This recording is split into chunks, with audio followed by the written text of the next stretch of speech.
So episode 5 of Dune Prophecy has been released, and there are quite a few twists and turns which I'll be breaking down for you. If you enjoy these breakdowns, don't forget to hit the like button. It helps get the video out to more people and I really appreciate it.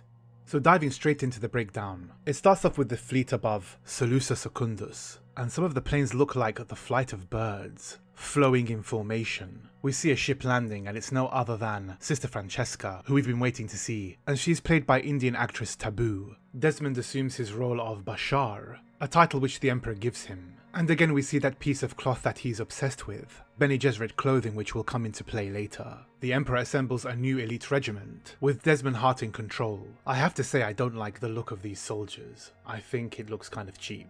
It's technology they're lacking, not tailors. And combat gear for soldiers should be a main priority in a future where humanity relies on humans instead of machines for combat and survival. I just thought perhaps they should look a bit more formidable, but you can call me picky if you want. And then these fast planes fly over the Imperial Palace. So I think this is the introduction to these vehicles and they'll play a bigger part later on in the show or in a second season, if Dune Prophecy is renewed. Sister Francesca enters the gathering, and she calls the Emperor Haviko, so they seem familiar. And this all becomes clear very quickly because she says she was sent a message from Constantine and that she's here to see her son. Now this relationship was kind of given away in the press junket for Dune Prophecy, when they interviewed the actor who played Constantine. He said that he has scenes with Tabu which he was very proud of, so it kind of already gave it away to me that they were related in the show in some way. And the only likely option would have been that she was his mother. I didn't share that interview on social media because I didn't want to spoil it for people. So if you used your Mentat computation, you would have figured it out.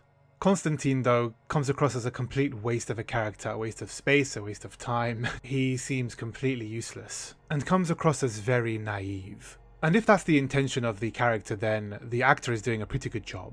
Now I'm hoping that the character has an interesting arc where this is all turned around, or perhaps he even surprises us in some ways, either in the final episode of the season or in a second season. I think it would be great for him to actually use this innocence and naivety to his advantage, where he was actually playing people all along and he's quite cunning and conniving. That would make his character arc more interesting to me. I really didn't like this attitude from this acolyte towards their elders. I just found it disrespectful. It's not something that they should even tolerate. And these constant challenges from these acolytes are quite annoying to me.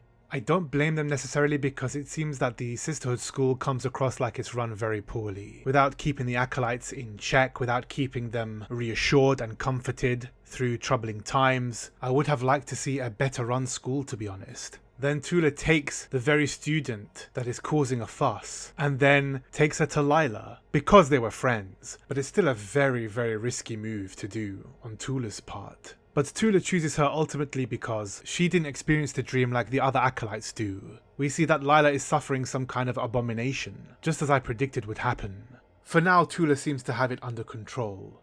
The relationship between Constantine and his mother is cordial and rather cold. We learn that Constantine didn't actually send a message for his mother, so there's a sisterhood scheme at play here. We see Harrow Harkonnen trying to get into the good graces of Desmond Hart, which also seems to be part of an elaborate scheme by Valia. So this episode's strongest point, I think, is the scheming of Valia, again trying to bring about her desired results. And part of this plan is to distract Desmond Hart and his troops, so that they can increase influence in the Imperial Palace. Having him removed from the Imperial Palace gives the Sisterhood an advantage and an opportunity to get back into the Emperor's good graces. By seeing the Sisterhood in a positive light again, what better way to do that than to bring back an old Sisterhood flame? Which is precisely why Francesca is there. And Valia plans to take out Desmond Hart. That's her main priority.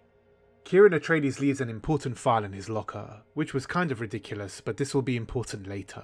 But he was going to train Constantine that day. And you can see Constantine doing the same knife gesture as Paul Atreides does, only 10,000 years earlier. But this shows that this is a regular move that swordmasters do in their training. Mother Superior Akela was able to come to the forefront of Lila's consciousness, assuming control for a time, and this gave them the unique ability to have access to her personality so that they can get some important work done, which is to determine exactly what is going on with the Sisterhood and the cause of Kasha's death.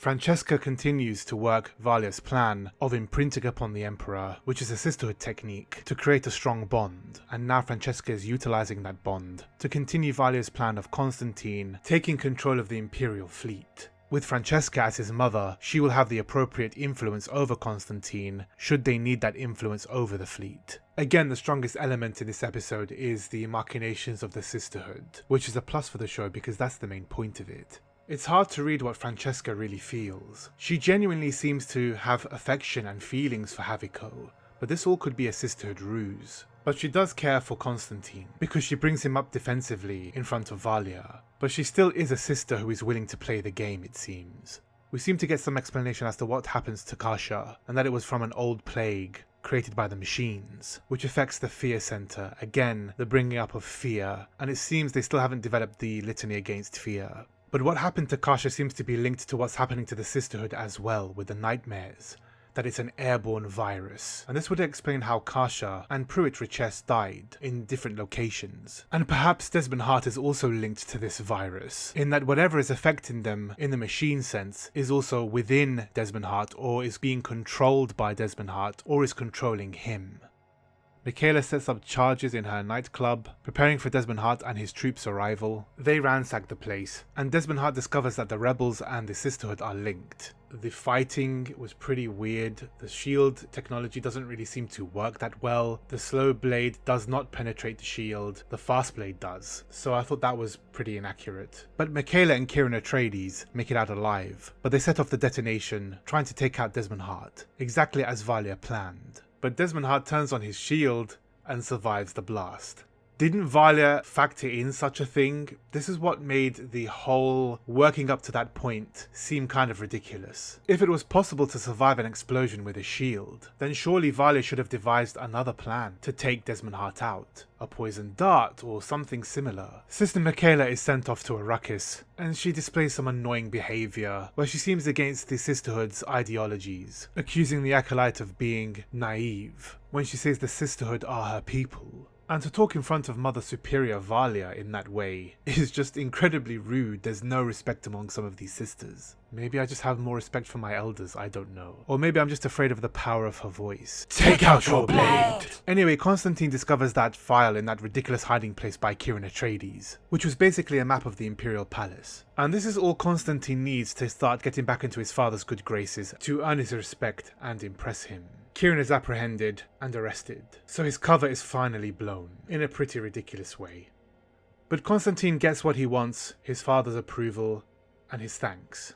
And taking on board Francesca's advice, he gives Constantine control of the fleet. To be honest with you, this seems all too easy. This should have happened over at least 2 to 3 episodes. But this is what happens when you only have 6 episodes to tell an intricately detailed story with all these threads and plot points. And if I was Haviko, I would never have given such power and control to a son I barely trust. I would have been more convinced if Francesca used the voice on Haviko to achieve this, rather than merely just suggesting it by imprinting, and it would have been nice to see her use the voice in that way. Tula receives the blood sample from Valia, and we finally discover who Desmond Hart is. He's both Harkonnen and Atreides, which means that he is the son of Tula, and this is when she sought revenge against the Atreides when she was younger. I told you ever since episode 1 that Desmond Hart had a piece of Sisterhood clothing, and that one of the sisters was important to him. It didn't come as a surprise to some of us because we already worked it out, but it still doesn't explain how he has his powers.